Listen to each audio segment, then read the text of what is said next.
My name is Oliver Holbrook. I'm 44, and I run Holbrook Plumbing Services in Springfield, Missouri. My dad and I started the company when I was barely out of high school.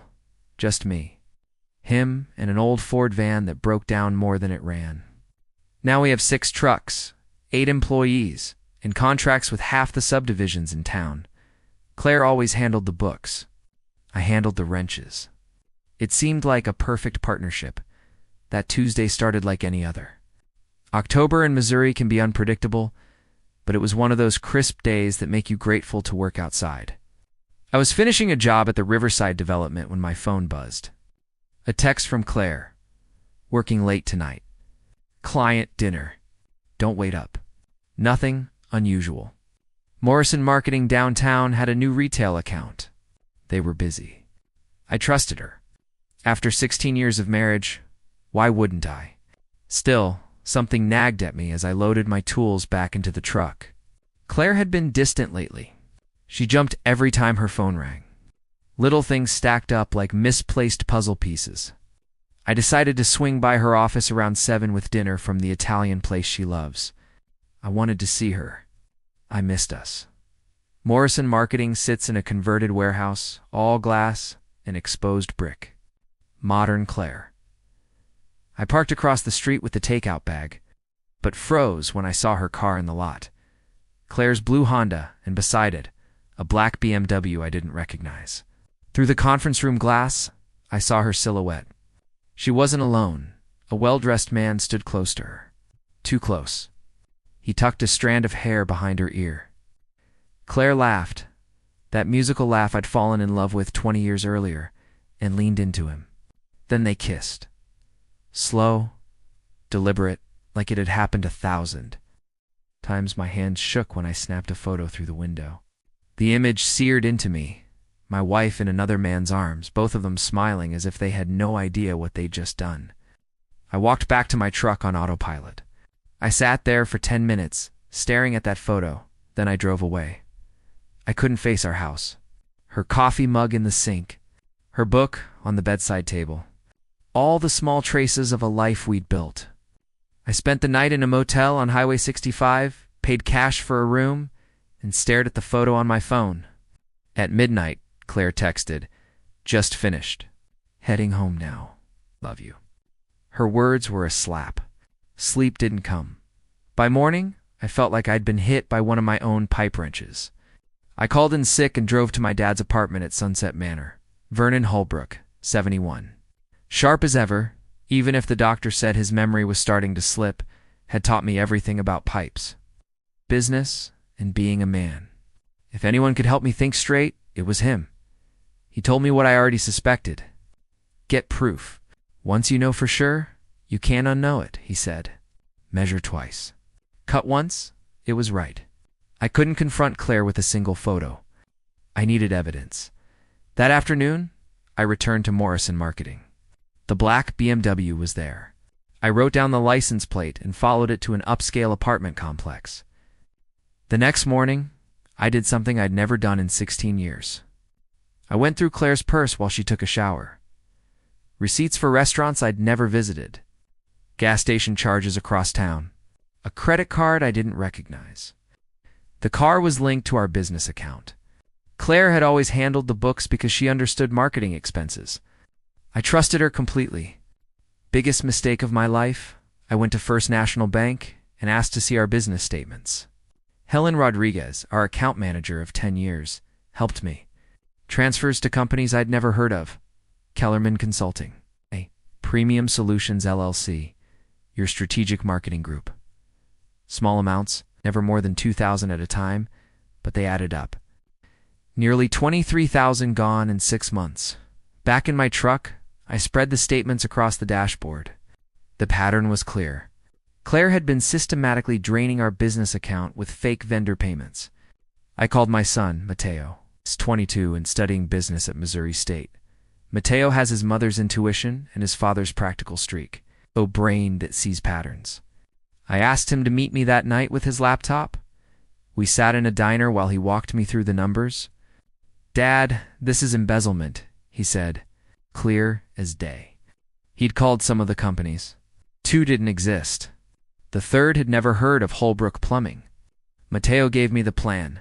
Document everything, hire a lawyer, be ready to fight. But he asked the hard question, "Are you ready?" I realized I had been ready since the moment I took that photo in the parking lot. I took the evidence to Patricia Wells's Pat, the toughest divorce attorney in Springfield. Pat listened without interrupting. $23,000 in 6 months, she said. This is more than adultery. It's felony theft. She introduced me to Tom Davidson, private investigator and former detective who specialized in infidelity cases. Tom told me the man in the BMW, Shane Kellerman, had a pattern. He targeted married women with access to money, bled them dry, then moved on. Tom knew at least 3 other victims. For 2 weeks I played the part of the devoted husband. While Tom gathered proof, I brought Claire coffee in bed. I complimented her haircut. I suggested a weekend away. All the while, I documented phone calls, receipts, and lies. It was the hardest thing I'd ever done. Acting normal around Lily, our 6-year-old, felt impossible. While my world unraveled, Tom returned with a manila envelope that changed everything. Photos of Claire and Shane at restaurants and hotels. Financial records showing transfers from Holbrook's account to Kellerman's accounts. Evidence of other women taken for everything they had. They'd stashed about $40,000 in a joint account in Kansas City nearly. 2 years of profits gone. Pat reviewed the evidence like a surgeon. Embezzlement, fraud, extortion. We can own her. Ouch. She said, she'll be lucky to avoid jail. The question was how much of your life you're willing to let her take. I didn't want to destroy Claire. I wanted to protect Lily and our business. Pat's plan. Present an offer. Claire cooperates, gives up claims to the business, accepts minimal custody, and avoids criminal charges by paying restitution. Many take the deal rather than face prison. That Friday night, after Lily was at a sleepover, I confronted Claire in our kitchen. She came home at 10, saying she'd been working late on the Henderson account. "How was work, honey?" I asked. Her color drained when I said the name Shane Kellerman. I pushed the photos across the table. Her purse fell from her hands. "Oliver, I can explain," she whispered. "Shane said we could start fresh. He said he loved me." When I told her Shane was a con artist, dangerous and experienced, the truth hit her like a physical blow. She sobbed. For a moment, I almost felt sorry. Almost. Then I remembered Billy's question about why. Mommy and Daddy didn't laugh together anymore. The woman who'd kissed our daughter goodnight last week had been stealing from her future. The divorce was brutal. Claire agreed to give up all claims to Holbrook and Son Plumbing, except supervised visitation every other weekend, and avoid criminal charges by paying restitution. I moved Lily and myself into a modest 2-bedroom house on the edge of Springfield. Nothing fancy. It was ours, and it was honest. Business picked back up. Word spread about what had happened, and somehow people trusted me more for how I handled it. Contracts rolled in. Mateo graduated early and joined full-time. He brought technology and ideas. I put my son's name on the license, but with one rule: both of us sign every check over $500. Life settled into a new normal. Lily adjusted to her new school. I even started dating a little coffee with Sarah, a teacher down the street who makes great pancakes. Then things shifted again. Claire disappeared the day the divorce was finalized. Her sister, Amy Patterson, started calling. Claire had told me she was an only child, that her parents were dead. It was a lie. Amy had been searching for her. Months later, Amy showed up with an envelope. Photos, police reports, bank withdrawals.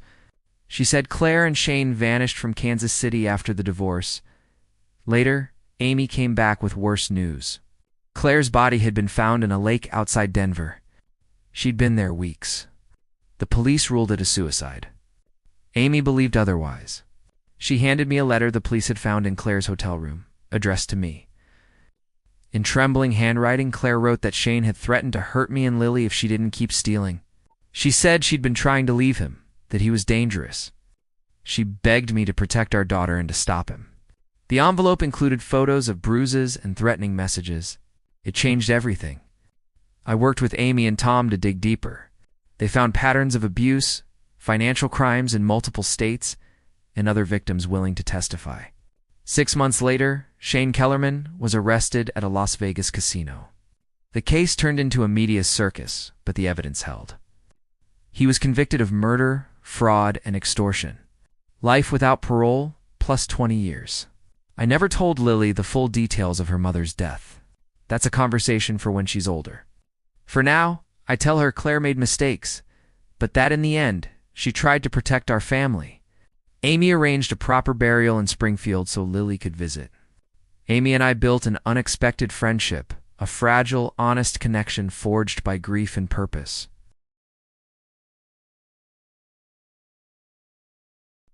Holbrook & Son Plumbing grew beyond what my father ever imagined. We expanded into commercial work and hired more crews. Mateo proved himself as a partner. Sarah brought warmth back into our home. One evening, watching Lily and Sarah plant flowers, I felt something I hadn't felt in a long time: peace.